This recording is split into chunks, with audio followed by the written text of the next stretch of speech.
Hello, medical volunteers. Thank you for donating your time and energy to this charity organization. By doing this, you're helping make sure every child feels safe and healthy after their life-changing surgery. My name is Mariah Harden, and I'm an intercultural communication specialist for Operation Smile. Today, I will be suggesting ways you can connect with your post-op patients in Ghana, Africa, by applying social customs and cultural expectations. After this training, you will know how to engage in conversation with Ghanaian patients and families, as well as better understand the feedback our patients give you. First, it's important to be aware of a few cultural norms in Ghana communities. Ghanaians are proud of their colorful, intricately patterned clothing, but you will dress how you normally would in casual business settings. Always use your right hand to give or receive items, eat, pick things up, or write. In Ghana, the left hand is for toilet business, and it is considered rude to use it outside the bathroom. Using only the right hand in public may be hard to remember, so if possible, start practicing now. Also, keep in mind that few things are wasted here, so be careful about what you throw away. Think about whether or not you can reuse bottles, papers, or any other kind of material you may be used to discarding in the United States. Finally, Ghana's official language is English, but the people collectively speak over 70 different dialects. Other common government-sponsored languages include Akan, Uwi, Dagbani, Dangmi, and Ga. For this reason, one translator per every 10-person group of volunteers will be around at all times to assist with any translating needs. When your team first arrives in a village or town, you will immediately visit the local chief to pay respects and say hello, as is custom of visitors in Ghanaian communities.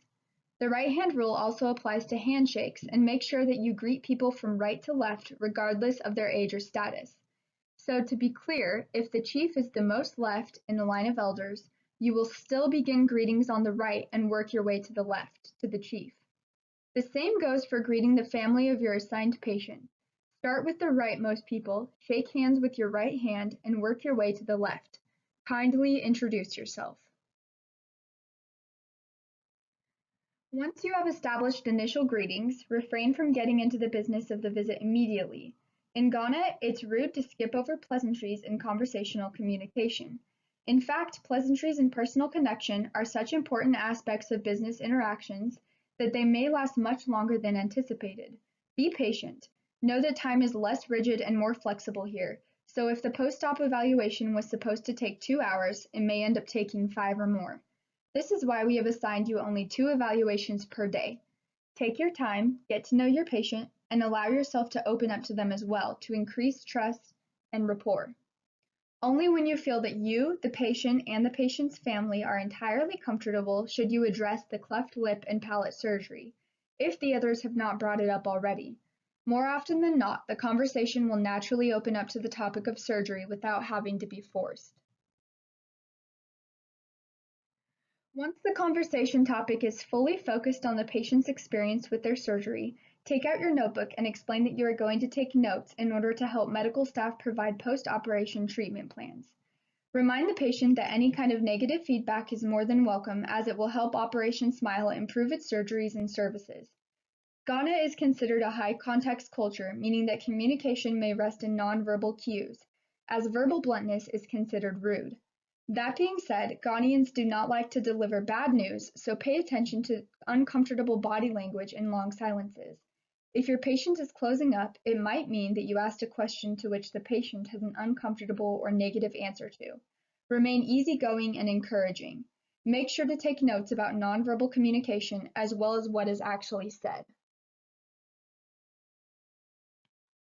By the end of your interviews, you will have provided Operation Smile with invaluable feedback, helped medical staff prescribe accurate post-op treatment, and established new friendships with children and their families.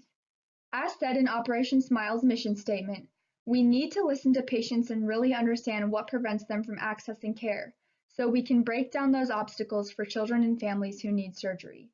Therefore, your evaluations will also point us toward fixing issues that prevent other families from receiving the surgical care they need. Hopefully, this training on cultural norms, proper greetings, pleasantries, and understanding feedback will enhance your experience. Thank you for volunteering with Operation Smile and saving lives.